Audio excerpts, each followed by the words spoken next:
سورہ فلق. سورہ فلق کا تعارف. مقام نزول. ایک قول یہ ہے کہ سورہ فلق مدینہ منورہ میں نازل ہوئی اور ایک قول یہ ہے کہ مکہ مکرمہ میں نازل ہوئی ہے. پہلا قول زیادہ صحیح ہے کیونکہ اس کے شان نزول سے اسی کی تائید ہوتی ہے. آیات، کلمات اور حروف کی تعداد. اس صورت میں ایک رکوع، 5 آیتیں، 23 کلمات اور 74 حروف ہیں. فلق نام رکھنے کی وجہ. فلق کے کئی معنی ہیں اور یہاں اس سے مراد صبح ہے، اور چونکہ اس سورت کی پہلی آیت میں یہ لفظ موجود ہے اس مناسبت سے اسے سورہ فلق کہتے ہیں. سورہ فلق اور سورہ والناس کے فضائل.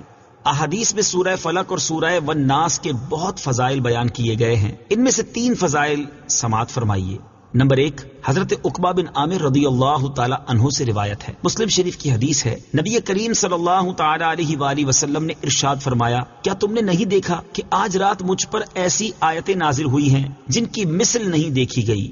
وہ آیتیں قل اعوذ برب الفلق سورت کے آخر تک اور قل اعوذ برب الناس سورت کے آخر تک ہیں. نمبر 2، حضرت ابو سعید خدری رضی اللہ تعالی عنہ فرماتے ہیں، ترمذی شریف کی حدیث ہے، حضور پرنور صلی اللہ تعالی علیہ وآلہ وسلم جنات سے اور انسانوں کی نظر سے پناہ مانگا کرتے تھے یہاں تک کہ سورہ فلق اور سورہ والناس نازل ہوئی. پھر آپ نے ان سورتوں کو پڑھنا شروع کر دیا اور ان کے علاوہ دیگر وظائف کو چھوڑ دیا. نمبر 3، حضرت عابس جوہنی رضی اللہ تعالیٰ عنہ سے روایت ہے، حضور اقدس صلی اللہ تعالی علیہ وآلہ وسلم نے ارشاد فرمایا، میں تمہیں وہ کلمات نہ بتاؤں جو شریر جنات اور نظر بد سے اللہ تعالیٰ کی پناہ طلب کرنے میں سب سے افضل ہیں. انہوں نے عرض کی، یا رسول اللہ صلی اللہ تعالی علیہ وسلم کیوں نہیں، آپ ضرور بتائیے. ارشاد فرمایا، وہ کلمات یہ دونوں صورتیں ہیں. نمبر 1، قل اعوذ برب الفلق. نمبر 2، قل اعوذ برب الناس. سورہ فلق اور سورۃ الناس کا شان نزول. یہ سورت اور سورۃ الناس جو اس کے بعد ہے اس وقت نازل ہوئی جبکہ لبید بن عاصم یہودی اور اس کی بیٹیوں نے حضور پرنور صلی اللہ تعالی علیہ وآلہ وسلم پر جادو کیا اور حضور اکرم صلی اللہ تعالی علیہ وسلم کے جسم مبارک اور ظاہری اعضاء پر اس کا اثر ہوا، البتہ دل، عقل اور اعتقاد پر کچھ اثر نہ ہوا. چند دنوں بعد حضرت جبریل علیہ الصلوۃ والسلام آئے اور انہوں نے عرض کی، ایک یہودی نے آپ صلی اللہ تعالی علیہ وآلہ وسلم پر جادو کیا ہے اور جادو کا جو کچھ سامان ہے وہ فلاں کنویں میں ایک پتھر کے نیچے دبایا ہوا ہے. رسول کریم صلی اللہ تعالی علیہ وآلہ وسلم نے حضرت علی المرتضیٰ کرم اللہ تعالی وجہہ الکریم کو بھیجا اور انہوں نے کنویں کا پانی نکالنے کے بعد پتھر اٹھایا تو اس کے نیچے سے کھجور کے درخت کے نرم حصے سے بنی ہوئی تھیلی برآمد ہوئی جس میں حضور اقدس صلی اللہ تعالی علیہ وسلم کے وہ منہ مبارک جو کنگھی سے برآمد ہوئے تھے اور نبی کریم صلی اللہ تعالی علیہ وآلہ وسلم کی کنگھی کے چند دندانے اور ایک ڈورا یا کمان کا چلہ جس میں 11 گرہیں لگی تھی اور ایک موم کا پتلا تھا جس میں 11 سوئیاں چبھی ہوئی تھیں. یہ سب سامان پتھر کے نیچے سے نکالا اور حضور پرنور صلی اللہ تعالی علیہ وآلہ وسلم کی خدمت میں حاضر کیا گیا. اللہ تعالیٰ نے یہ دونوں صورتیں نازل فرمائیں. ان دونوں صورتوں میں 11 آیتیں ہیں، 5 سورہ فلق میں اور 6 سورہ ناس میں. ہر ایک آیت کے پڑھنے کے ساتھ ایک ایک گرہ کھلتی جاتی تھی یہاں تک کہ سب گرہیں کھل گئی اور حضور پرنور صلی اللہ تعالی علیہ وسلم بالکل تندرست ہو گئے. تعویذات اور عملیات سے متعلق ایک شرعی مسئلہ. یہاں ایک مسئلہ ذہن نشین رکھیں کہ وہ تعویذ اور عملیات جن میں کفر یا شرک کا کوئی کلمہ نہ ہو جائز ہیں، خاص کر وہ عمل جو آیات قرآنیہ سے کیے جائیں یا احادیث میں وارد ہوئے ہوں. حدیث شریف میں ہے کہ حضرت اسماء بنت عمیس رضی اللہ تعالی عنہا نے عرض کی، یا رسول اللہ صلی اللہ تعالی علیہ وآلہ وسلم، جعفر کے بچوں کو جلد جلد نظر ہوتی ہے، کیا مجھے اجازت ہے کہ ان کے لیے عمل کروں؟ حضور پرنور صلی اللہ تعالی علیہ وسلم نے اجازت دی. سورہ فلق اور سورۃ الناس کے شان نزول سے حاصل ہونے والی معلومات. اس سورت اور اس کے شان نزول سے 4 باتیں معلوم ہوئیں. نمبر 1، جادو اور اس کی تاثیر حق ہے. نمبر 2، نبی کے جسم پر جادو کا اثر ہو سکتا ہے جیسے تلوار، تیر اور نیزے کا. یہ اثر شان نبوت کے خلاف نہیں. ہاں ایسا اثر نہیں ہو سکتا کہ جس سے نبوت کے متعلقہ امور میں خلل آئے. حضرت موسیٰ علیہ الصلوۃ والسلام کے مقابلے میں جادوگر بالآخر اس لیے فیل ہوئے کیونکہ وہاں جادو سے معجزے کا مقابلہ تھا، ورنہ حضرت موسیٰ علیہ الصلوۃ والسلام کے خیال پر بھی اس جادو نے اثر کیا کہ ان کو خیال ہوا کہ یہ لاٹھیاں رسیاں چل رہی ہیں، جیسا کہ قرآن پاک میں ہے، يُخَيَّلُ إِلَيْهِ مِن سِحْرِهِمْ أَنَّهَا تَسْعَىٰ. ترجمہ، ان کے جادو کے زور سے موسیٰ کے خیال میں یوں لگی کہ وہ دوڑ رہی ہیں. نبی کریم صلی اللہ تعالی علیہ وسلم کے خیال پر بھی یہی اثر ہوا تھا۔ نمبر 3، جادو کو دور کرنے میں سورہ فلق اور سورہ ناس میں خصوصی تاثیر ہے۔ نمبر 4، جادو، ٹونا اور عملیات و اثرات اور بیماریوں کو ختم کرنے کے لیے قرآن پاک کی سورتوں اور آیتوں کو استعمال کیا جا سکتا ہے، جیسا کہ اوپر بیان ہوا، اور خود بخاری شریف میں سورہ فاتحہ کو اس مقصد کے لیے استعمال کرنے کا بیان موجود ہے۔ سورہ فلق کے مضامین۔ اس سورہ مبارکہ میں تمام مخلوق کے شر سے، رات کے اندھیرے کے شر سے، جادوگروں کے شر سے اور حسد کرنے والے کے شر سے اللہ تعالیٰ کی پناہ مانگنے کی تعلیم دی گئی ہے۔ سورہ اخلاص کے ساتھ مناسبت۔ سورہ فلق کی اپنے سے ماقبل سورت اخلاص کے ساتھ مناسبت یہ ہے کہ سورہ اخلاص میں اللہ تعالیٰ کی وحدانیت کا بیان ہوا اور یہ بتایا گیا کہ جو چیزیں اللہ تعالیٰ کی شان کے لائق نہیں وہ ان سے پاک اور بری ہے، اور ان دونوں صورتوں میں بتایا گیا کہ دنیا میں موجود ہر شر سے اللہ تعالیٰ کی پناہ مانگنی چاہیے۔ اسی طرح ان شیاطین، جنات اور انسانوں سے بھی اللہ تعالیٰ کی پناہ مانگنی چاہیے جو لوگوں کو اللہ تعالیٰ کی راہ سے روکتے ہیں۔ بسم اللہ الرحمن الرحیم۔ ترجمہ، اللہ کے نام سے شروع جو نہایت مہربان رحمت والا ہے۔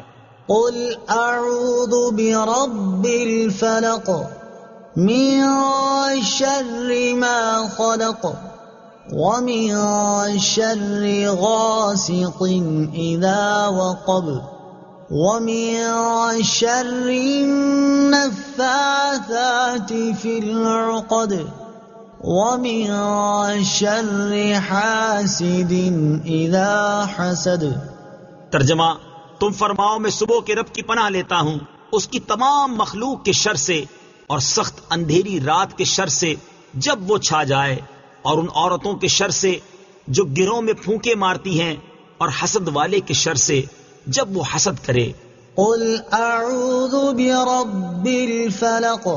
تم فرماؤ میں صبح کے رب کی پناہ لیتا ہوں۔ تفسیر صراط الجنان میں ہے، پناہ مانگنے میں اللہ تعالیٰ کا اس وصف صبح کے رب کے ساتھ ذکر اس لیے ہے کہ اللہ تعالیٰ صبح پیدا کر کے رات کی تاریکی دور فرماتا ہے، تو وہ اس پر بھی قادر ہے کہ پناہ چاہنے والے سے وہ حالات دور فرما دے جن سے اسے خوف ہو۔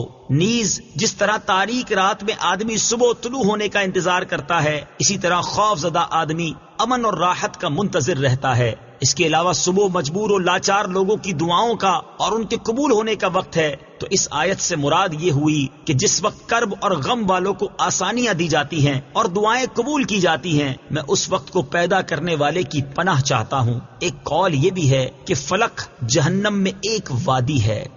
من شر ما خلق، اس کی تمام مخلوق کے شر سے۔ تفسیر صراط الجنان میں ہے، اس آیت میں ہر مخلوق کے شر سے پناہ مانگی گئی ہے، خواہ جاندار ہو یا بے جان، مکلف ہو یا غیر مکلف۔ اور بعض مفسرین نے فرمایا ہے کہ یہاں مخلوق سے مراد خاص ابلیس ہے، جس سے بدتر مخلوق میں کوئی نہیں۔ ومن شر غاسق اذا وقب، اور سخت اندھیری رات کے شر سے جب وہ چھا جائے۔ تفسیر صراط الجنان میں ہے، ام المومنین حضرت عائشہ رضی اللہ تعالی عنہا سے مروی ہے کہ رسول کریم صلی اللہ تعالی علیہ وسلم نے چاند کی طرف نظر کر کے ان سے فرمایا، اے عائشہ رضی اللہ تعالی عنہا، اس کے شر سے اللہ تعالی کی پناہ، یہ جب ڈوب جائے تو اندھیرا ہو جاتا ہے۔ اس سے مراد مہینے کی آخری راتیں ہیں، جب چاند چھپ جاتا ہے تو جادو کے وہ عمل جو بیمار کرنے کے لیے ہیں اسی وقت میں کیے جاتے ہیں۔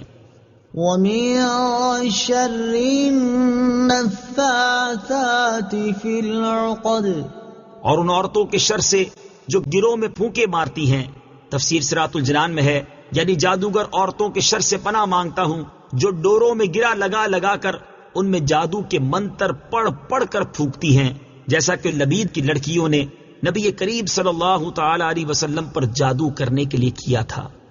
تعویذات سے متعلق ایک اہم شرعی مسئلہ یاد رہے کہ ناجائز کاموں کے لیے تعویذ گنڈے ناجائز و حرام ہیں، جبکہ جائز مقصد کے لیے گنڈے بنانا اور ان پر گرا لگانا، قرآن مجید کی آیات یا اللہ تعالیٰ کے اسماء پڑھ کر دم کرنا جائز ہیں۔ جمہور صحابہ کرام اور تابعین رضی اللہ تعالی عنہم اسی پر ہیں۔ اور نبی کریم صلی اللہ تعالی علیہ وسلم کے عمل مبارک اور ارشاد سے بھی یہ چیز ثابت ہے۔ چنانچہ حضرت عائشہ صدیقہ رضی اللہ تعالی عنہا سے روایت ہے، مسلم شریف کی حدیث ہے، آپ فرماتی ہیں کہ جب حضور پرنور صلی اللہ تعالی علیہ وسلم کے اہل میں سے کوئی بیمار ہوتا تو حضور اقدس صلی اللہ تعالی علیہ وسلم معوذات یعنی سورہ فلق اور سورہ ناس پڑھ کر اس پر دم فرماتے۔ اور حضرت عبید بن رفاعہ رضی اللہ تعالیٰ عنہ سے روایت ہے کہ حضرت اسماء بنت امیس رضی اللہ تعالی عنہا نے رسول کریم صلی اللہ تعالی علیہ وسلم سے عرض کی، یا رسول اللہ صلی اللہ تعالی علیہ وسلم، حضرت جعفر رضی اللہ تعالیٰ عنہ کے بیٹوں کو بہت جلد نظر لگ جاتی ہے، کیا میں کچھ پڑھ کے ان پر دم کر دیا کروں؟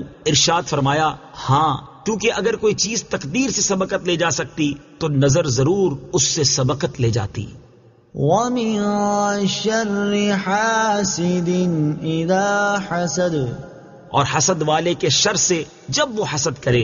تفسیر صراط الجنان میں ہے، حسد والا وہ ہے جو دوسرے کی نعمت چھن جانے کی تمنا کرے۔ یہاں حاسد سے بطور خاص یہودی مراد ہیں جو نبی کریم صلی اللہ تعالی علیہ وآلہ وسلم سے حسد کرتے تھے۔ یہ خاص لبید بن عاصم یہودی ہے، اور عمومی طور پر ہر حاسد سے پناہ کے لیے یہ آیت مبارکہ کافی ہے۔